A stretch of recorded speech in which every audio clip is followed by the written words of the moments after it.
vacances, c'est fini, nous sommes à l'antenne pour la rentrée du journal de 20h. Ah bah oui, mais que je suis étourdi, Amélie, mais bon, eh bien, j'enlève mes lunettes, vous voyez à nouveau mes yeux. J'enlève mes lunettes, vous voyez à nouveau mes yeux. Bonsoir, madame, monsieur, bonsoir et bienvenue si vous nous rejoignez sur IA1. Et laissez-moi vous présenter avec beaucoup de joie et de bonheur Amélie, notre toute nouvelle voix off, et qui vous accompagnera dès à présent chaque vendredi sur IA1 Breaking News pour faire un point sur une actualité forte du moment. Et ça commence ce vendredi dès 20h. Mais allez, vu que l'été 2024 c'est fini, je vous propose que nous passons aux choses sérieuses. C'est parti, envoyez le générique, maestro.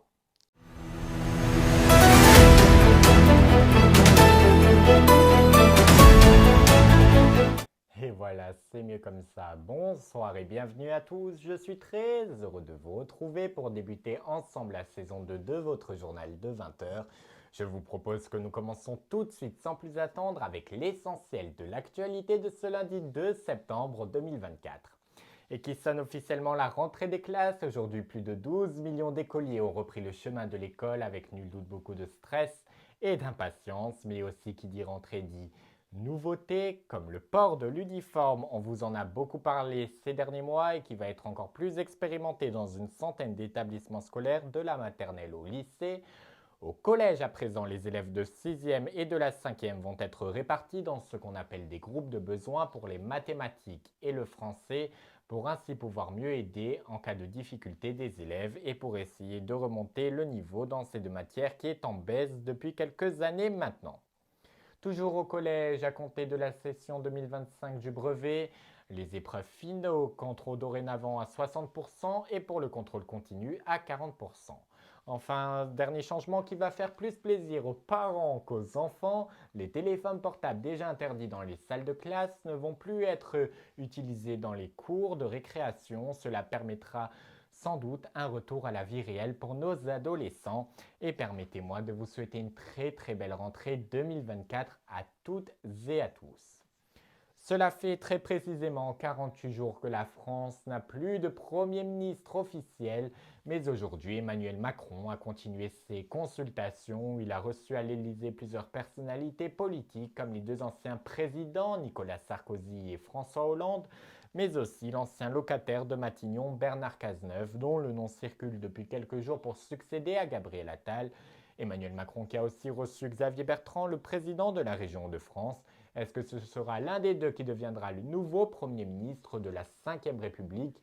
Ou bien doit-on s'attendre à la surprise du chef, comme on est si bien habitué, puisqu'un nouveau nom circule, celle du président du Conseil économique, social et environnemental Thierry Baudet, inconnu du grand public, mais qui pourrait arriver à Matignon. En tout cas, l'Élysée sachez qu'a fait savoir qu'une nomination devrait avoir lieu d'ici à mercredi. Affaire à suivre.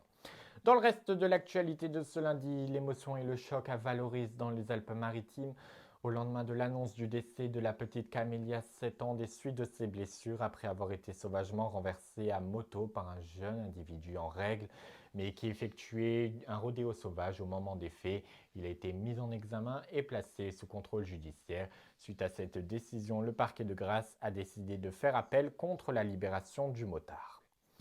Allez, je vous propose que nous partons sans plus attendre à Saint-Omer dans le Pas-de-Calais où la nuit dernière, dans les alentours de 4 heures du matin, un incendie a ravagé l'une de ces églises de la commune, celle de l'Immaculée Conception.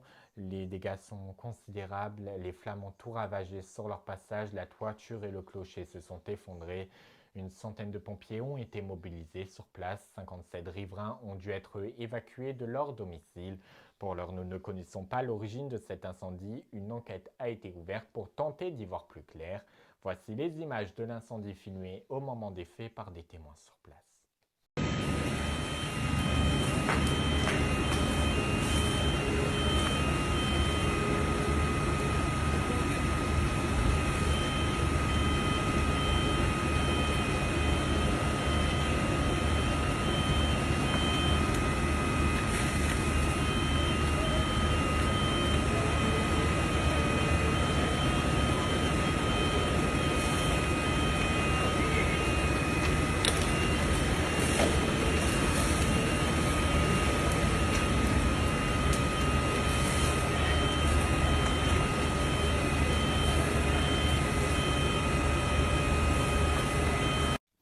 Allez, toute autre chose à présent. Ce week-end, le youtubeur Inoxtag a fait son grand retour sur les réseaux sociaux après avoir effectué son ascension de l'Everest.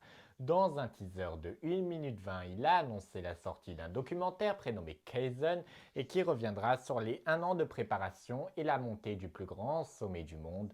Le film qui sortira en séance unique le cinéma partout en France le 13 septembre prochain, avant une avant-première prévue au Grand Rex le soir même à 20h et en compagnie du youtubeur Star, le film qui sera par la suite diffusé le lendemain à 14h30 sur sa chaîne YouTube Inoxtag. Voici un avant-goût en images.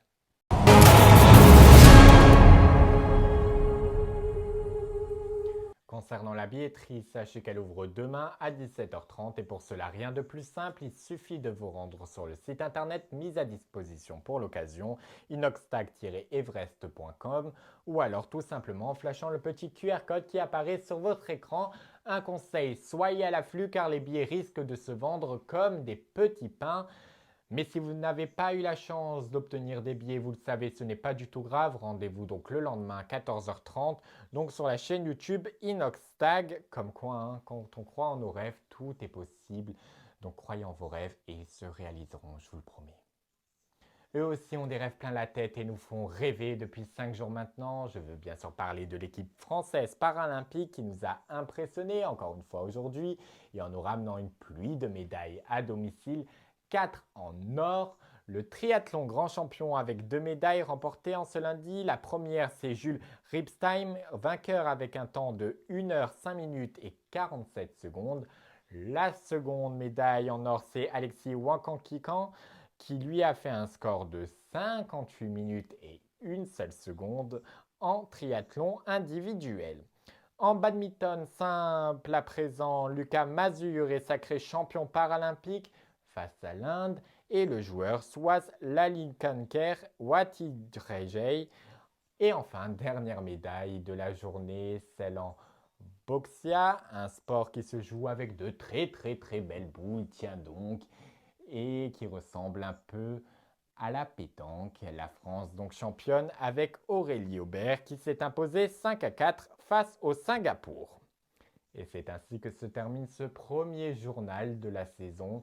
Sachez que j'étais vraiment très heureux de vous retrouver. Il ne me reste plus qu'à vous remercier infiniment de votre fidélité et je vous souhaite une excellente soirée en prenant bien soin de vous et de vos proches. Et des boubous là, faut pas les oublier. Et quant à nous, on se retrouve avec joie demain soir sur Rien.